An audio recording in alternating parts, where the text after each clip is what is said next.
Alhamdulillah nahmaduhu wa nasta'inuhu wa nastaghfiruh wa na'udzu billahi min shururi anfusina wa sayyiati a'malina may yahdihillahu fala mudilla lahu wa may yudlil fala hadiya lahu asyhadu an la ilaha illallah wahdahu la syarika lahu wa asyhadu anna Muhammadan 'abduhu wa rasuluh.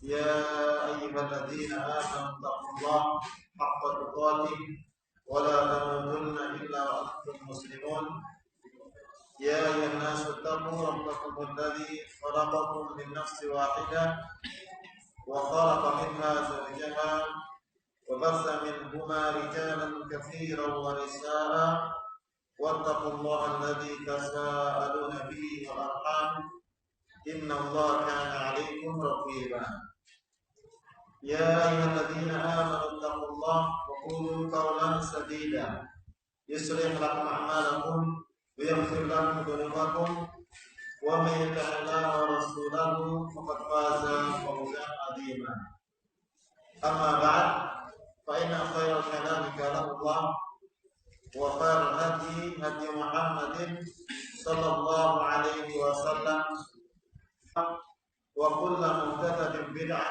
وكل بدعة ضلالة وكل ضلالة في النار. Alhamdulillah, kita bersyukur kepada Allah Azza wa Jalla yang telah memberikan kenikmatan yang begitu banyak sejak kita dilahirkan di dunia sampai detik ini, yang tentunya kita tidak mampu yang kita merasakan hingga detik ini. Terlebih lagi Allah Subhanahu wa Ta'ala tidak hanya memberikan nikmat secara fisik pada kita, bahkan juga Allah memberikan taufik, memberikan petunjuk, hidayah kepada kita semua agar mendapatkan kebahagiaan abadi di akhirat, yaitu petunjuk kepada agamanya, apa yang diperbuat di dunia, yaitu wajibnya beribadah pada Allah Subhanahu wa Ta'ala, yang akan membawa kepada kenikmatan abadi di akhirat, kekal di surga selama-lamanya. Ini tentunya merupakan nikmat yang juga luar biasa, tidak bisa dibeli dengan apapun yang ada di dunia. Nikmat Islam, kita dimasukkan dalam agama Allah karena Islam, yang dengan agama ini kita selamat dari kekalahan di neraka, kemudian abadi di surga. Karena siapa saja yang mati dalam Islam, maka Allah menjamin dia masuk surga. Malaki Allah la yusyriku bihi syai'an dakhala jannah. Siapa yang bertakwa Allah dalam keadaan tidak berbuat kesyirikan pada Allah, maka Allah akan masukkan di dalam surga. Inilah tentunya setiap orang yang berakal pasti akan bersyukur pada Allah Subhanahu wa Ta'ala. Dan tentunya ketika ada seorang yang berikan jasa pada kita, ya, kemudian orang tersebut justru durhaka, kemudian menentang, bahkan dia berbuat kemaksiatan, ya, tentunya Allah Subhanahu wa Ta'ala yang telah memberikan rezeki yang begitu banyak, memberikan petunjuk, kemudian ada yang bermaksiat kepada Allah, Allah murka. Ya. Makanya ikhwani, para hadirin, para bapak, para ibu yang dirahmati Allah Subhanahu wa Ta'ala, seorang yang berakal tidak mungkin mereka mengingkari nikmat Allah Subhanahu wa Ta'ala. Ini masyhur, ya, di dalam ucapan mereka, kemudian di dalam buku mereka. Makanya inilah pokok yang pertama kenapa kita menolak paham ini di dalam diri kita, kemudian bukan diri kita.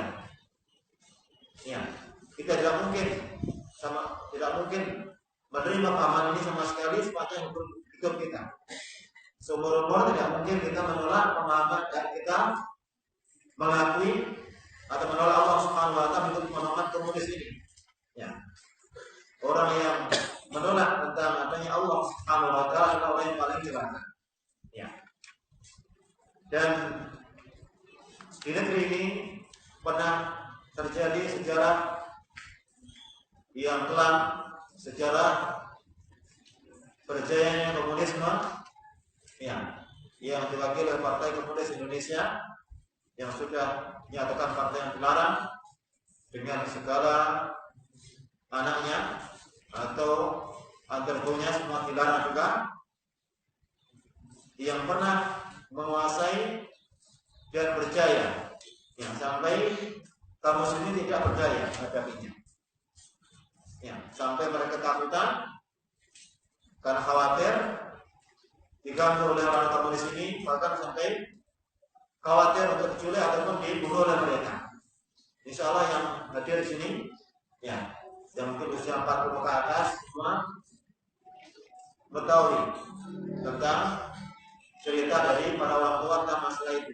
Apalagi yang lebih usia yang pernah menjadi saksi mata, apalagi ya, yang merasakan kondisi yang sangat mencekam, ya, sampai-sampai mau pergi kemanapun tidak merasa aman karena khawatir akan diculik oleh komunis.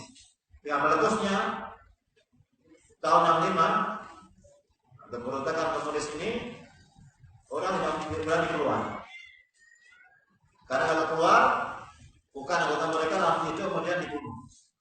Ya, bahkan sudah ada daftar nama yang dokumen mereka ditemukan, dokumen rahasia mereka disebut semuanya nama-nama yang akan dibunuh, bukan nama saja, bahkan disebutkan timnya yang membunuh siapa, ya. Kemudian nanti yang mendapat bagian dari harta orang ini siapa, sampai seperti itu.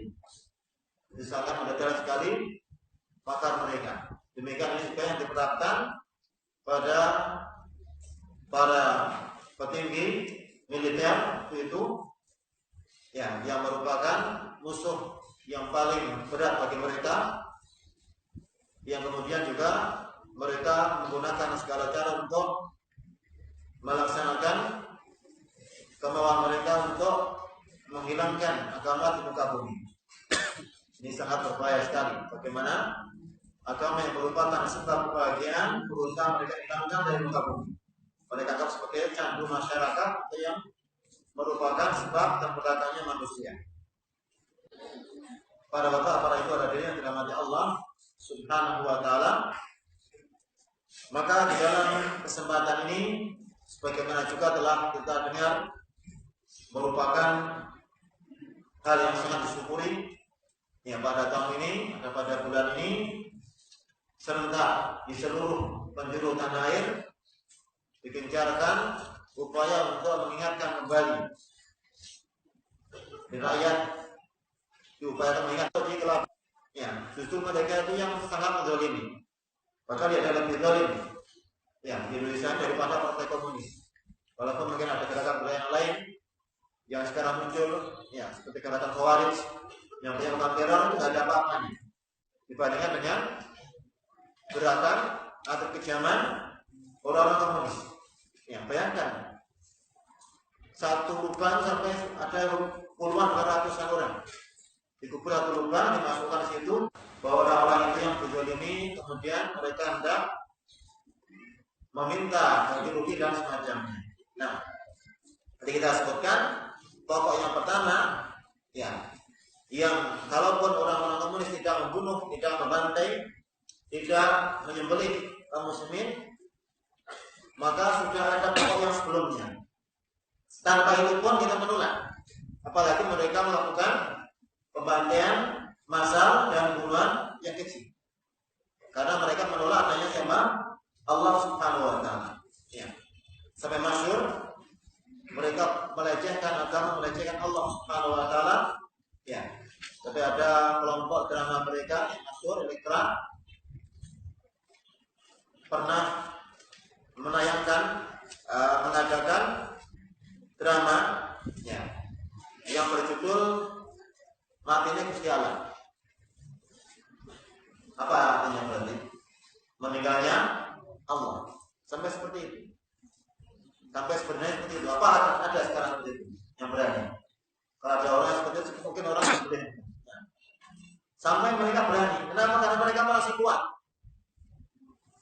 Mereka merasa kuat, ya, tidak pernah takut sama sekali untuk menghina agama, menghina Allah Subhanahu wa Ta'ala. Dan sekarang mulai banyak mereka yang melakukan pelajaran pada syariat Allah Subhanahu wa Ta'ala, ya, bahkan menuduh orang-orang pertama, orang-orang yang belakang dan seterusnya. Nah, kalau yang lain, ya, yang lebih parah, yang lebih jorok banyak sekali. Yang pun tidak pantas kita sampaikan. Ya, karena dulu pada Fatih rahimahullah wa asmullah. Kemudian juga yang bisa dilihat di buku ini, ya, ini sebetulnya banyak ringkas dari kitab yang tulis oleh Syekh Mubil bin Hadi Al-Wadi'i yang berjudul As-Siful Batirah Bil Hadi Suyah Al-Kafirah. Ya. Kemudian juga dari kitab yang lain yang berjudul Naqad Usul Suyah. Ya. Lalu kita melihat berarti para ulama Timur Tengah sudah membahas masalah apa? Komunis. Padahal kita membahas komunisme di Indonesia. Ya. Dari sini kita mengetahui bahwa komunis ini bukan di Indonesia saja. Bahkan asalnya sekarang bukan dari Indonesia. Komunis yang ada di Indonesia datang dari luar.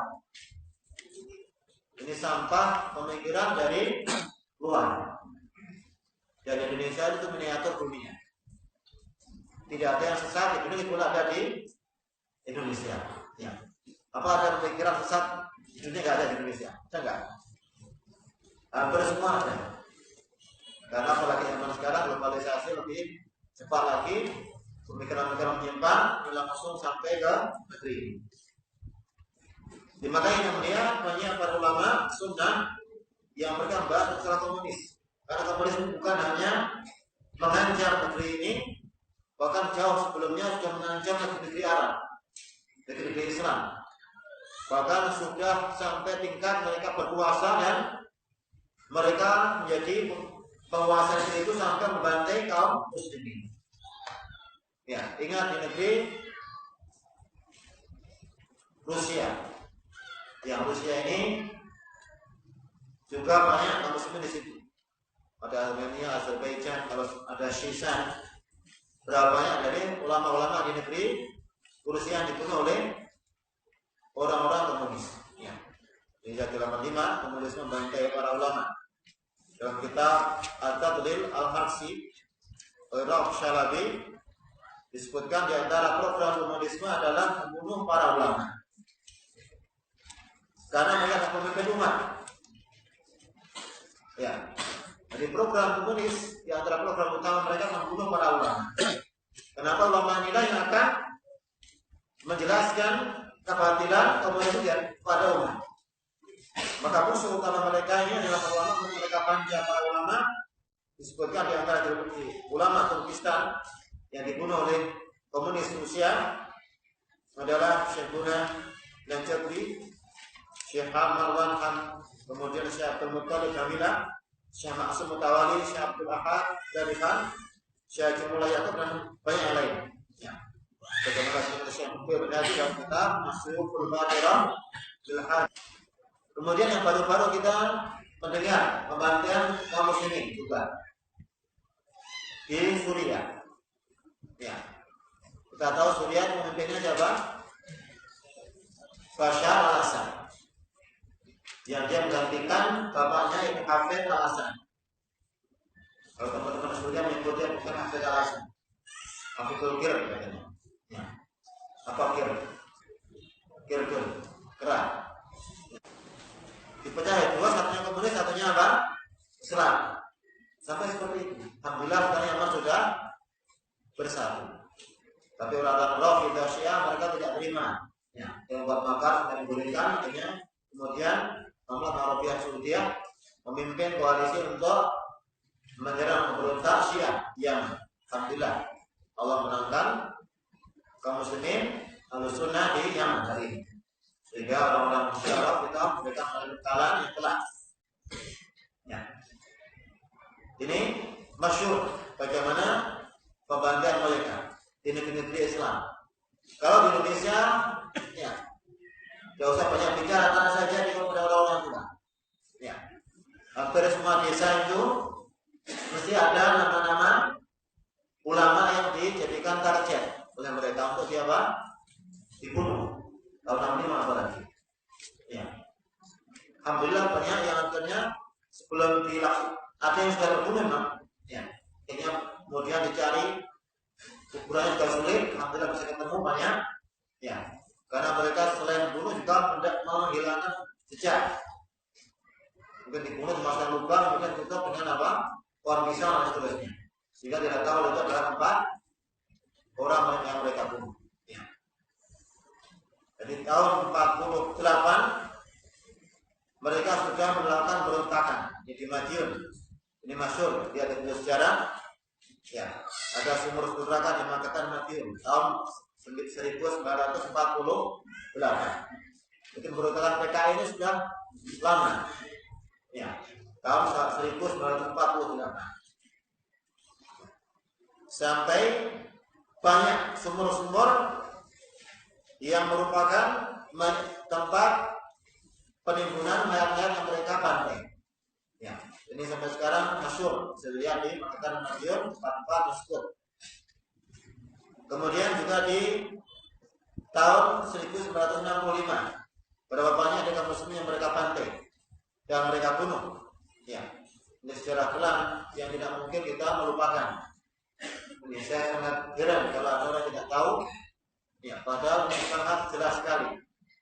Tapi memang kelihatan sudah disetting memang. Ya. Sudah berapa tahun tadi? Bisa dibayangkan? 19 tahun. Kita bisa bayangkan waktu rentang itu akhirnya orang dilupakan, biasanya lupa beneran. Ya, alhamdulillah pada tahun ini serentak, ya para pejabat kita, ya para petinggi negara, alhamdulillah mereka waspada setelah muncul orang-orang yang mengaku kezaliman dari kalangan pengikut dan pembela dari kelompok ini. Ya. Kemudian yang lain yang juga merupakan sebab kenapa kita menolak pemahaman komunis. Ya. Bahwa komunis ini tidak mengakui agama jelas.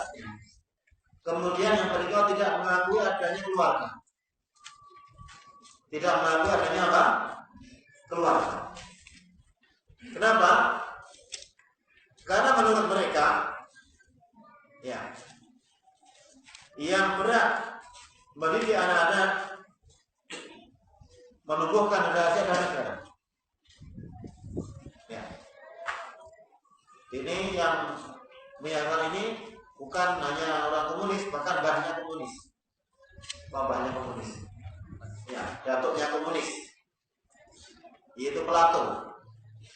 Sampai ke Plato ya. Plato ini pemikir filsafat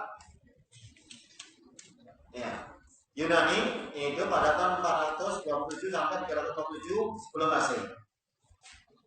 Pemikiran Plato ini banyak ya, dipakai oleh para filsuf, para filsafat. Bahkan juga yang disangka ada orang Islam yang senang dengan pikiran dari Plato, Aristoteles dan yang lainnya. Apa kata Plato? Yang berkembangnya datuknya komunis Republik yang mengatakan undang-undang wajib mengandung perserikatan wanita dan anak-anak. Tidak ada seorang pun yang berhak membuat keluarga sendiri. Sebagaimana tidak ada yang berhak mendidik anak-anak karena seluruhnya adalah milik negara. Negara yang monopoli pertumbuhan generasi yang baik, sebagaimana yang mengatur dilahirkannya bibit-bibit unggul. Jadi seperti apa? Yang membuat mesin pertumbuhan adalah siapa? Negara. Kemudian diikuti oleh seorang Yahudi berkebangsaan Jerman yang bernama Karl Marx, yang demikian disebut Marxisme. Karena komunis ini mengadopsi dengan Marxisme, kemudian Leninisme, ya. Ini semua adalah cikal bakal dari pikiran komunis. Ya. Dan ternyata kita lihat bahwa Marx ini bukan yang pertama. Dia mendaur ulang dari pemikiran siapa tadi? Plato. Ya. Siapa Plato? Dia adalah ahli filsafat. Maka benar bahwa filsafat ini adalah sumber kesesatan, sumber kehancuran manusia. Kata Rasulullah, filsafat itu kebodohan dan penghalang terhadap semua yang diharapkan syariat, sumber kebingungan dan kesesatan, serta membuat keadaan dan kesindikan ada menanti ada pintu menuju filsafat. Di filsafat ini sumber kehancuran. Makanya tidaklah timbul kelompok-kelompok sesat dalam agama ini, dalam Islam, kecuali setelah masuk pemikiran apa? Filsafat. Kapan mulai masuk filsafat ke negeri Islam? Kapan mulainya?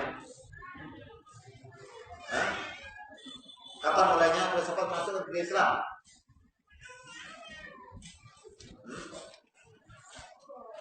Kalau yang pertama masuk sudah awal, zaman sahabat sudah masuk. Buktinya ada pemikiran Qadariyah yang ada di Basra, yang orangnya namanya Ma'bad al-Juhani. Dia baca buku-buku filsafat, kemudian dia mengingkari takdir. Ya. Ada namanya Sobi yang hidup pada zaman Khalifah Umar. Dia membaca buku filsafat, kemudian di kedua Umar dipukuli kepalanya sampai berdarah 100 kali. Kemudian dihajar, tidak boleh diajak bicara sampai kapok. Ya. Ini secara personal. Tapi waktu zaman sahabat tabi'in ini masih belum begitu nampak. Kenapa? Karena waktu itu kamu semua waspada kepada bid'ah. Ketika Al-Ma'mun berkuasa, waktu itulah mulai masuk filsafat secara besar-besaran ke dalam negeri kaum muslimin. Itu dengan dibuatnya lembaga itu Baitul Hikmah. Baitul Hikmah ini tugasnya menerjemahkan buku-buku dari barat ke dalam bahasa Arab. Ya, ada buku-buku yang bermanfaat juga tentunya, teknologi dan seperti itu, tapi juga banyak yang tidak bermanfaat bahkan merusak, yaitu pemikiran filsafat. Juga diterjemahkan besar-besar pada zaman Al-Ma'mun yang masyhur dengan fitnahnya kepada ahli sunnah, yaitu fitnah qaulul Quran. Ya, dia adalah termasuk pengikut Mu'tazilah. Bahkan dai kepada Mu'tazilah, bahkan mengancam seluruh warganya kalau mengikuti pemikiran Mu'tazilah akan dibunuh. Nah, maka dengan adanya filsafat inilah membawa kehancuran manusia. Ya, maka sangat heran kalau ada orang yang masih suka dengan filsafat, bahkan mengatakan filsafat bagian dari Islam. Ya, ini sangat aneh kalau orang seperti itu. Tidaklah hancur umat dengan filsafat. Makanya di dalam kisah Al-Ma'mun yang menerjemahkan filsafatnya ada kisahnya. Bahwa awalnya orang-orang para pastor, ya, para mereka yang di mana di rumah itu mereka tidak mau memberikan buku itu. Karena buku itu disimpan di tempat mereka yang paling rahasia. Ya, mereka tahu kalau itu sampai muncul akan menghancurkan manusia. Ketika Allah meminta pada mereka, artinya mereka bermusyawarah atau mereka mengatakan sudah, berikan aja. Ya, dengan itu kita tidak usah repot-repot untuk melawan mereka. Mereka akan hancur sendiri. Ya, dan betul kehancuran kita setelah filsafat masuk dalam negeri Islam.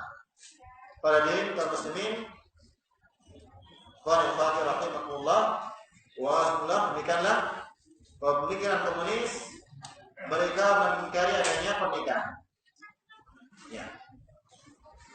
Dan sangat wajar sekali, ya, kalau mereka juga menganut pemikiran ibahiyah. Apa ibahiyah? Menghalalkan apapun, ya, tidak ada yang haram, semua halal. Ibahiyah. Ya, kemaksiatan, perzinahan, ya, ini hal yang biasa ketika komunis berkuasa. Ya. Jadi kalau sekarang mungkin orang jijik belajar seperti itu, masih ada jijik, dulu sudah jadikan sebagai kebiasaan orang komunis. Ya, karena mereka mengatakan agama tidak ada aturan. Ya, kemudian bebas manusia melakukan apa yang dia mau. Ya. Maka ini kalau ini dibiarkan tidak ada pilihan dengan binatang. Jadi kalau orang berpikir komunis sama dengan dia menjadikan dia sebagai binatang. Kemudian juga di antara perkara berbahaya dan komunis yang bertentangan dengan slogan mereka, biasanya komunis masuk ke negara itu dengan slogan hendak memakmurkan. Biasanya kan ada pertentangan antara kaum berduit atau kaum kapitalis dengan kaum yang lain buruk atau bulan hak. Itulah mereka masuk. Mereka mengatakan kita akan memakmurkan semua rakyat. Ya. Istilah mereka apa? Sama rata sama rasa. Ya. Kita milik bersama semuanya. Ya. Berarti yang kamu miliki hartamu itu juga hartaku. Langsung jenderal dengan langsung kopda nggak sama kan? Mesti beda. Padahal kan komunis katanya sama rata sama rasa. Antara pejabat dengan rakyat beda ternyata fasilitasnya. Ya, berarti tidak apa? Tidak konsisten. Jadi tidak benar mereka mengentas kemiskinan, bahkan mereka menyebarkan kemiskinan di antara manusia. Jadi perampasan ini masyhur. Ya, dulu orang punya apapun nggak boleh dipilih partai komunis. Ya. Ini semua sangat berbahaya. Nah, ini insya Allah bisa kita sampaikan. Meskipun sedikit waktu yang tersedia, semoga kita memberikan kewaspadaan bagi kita kepada kebangkitan dari partai komunis ini yang ternyata mulai banyak orang-orang yang terang-terangan. Ya, kalau kita waspada, tidak khawatir juga akan terulang pemberontakan partai komunis yang mereka lah teroris yang sebenarnya. Ya, teroris sekarang ada apa-apa dibanding terorisme yang mereka lakukan. Nah, Allah alam bisawab. Semoga Allah Subhanahu wa taala menjaga negeri ini dari makar-makar musuhnya. Semoga Allah menjaga kita dengan lurus dan melindungi kita dari pemikiran yang menyimpang. Dan semoga Allah menjaga jalan yang diridhai Allah Subhanahu wa taala. Allah alam bisawab. Sallallahu alaihi wasallam. Subhanallahi wa asyhadu an la ilaha illallah. Assalamualaikum warahmatullahi wabarakatuh.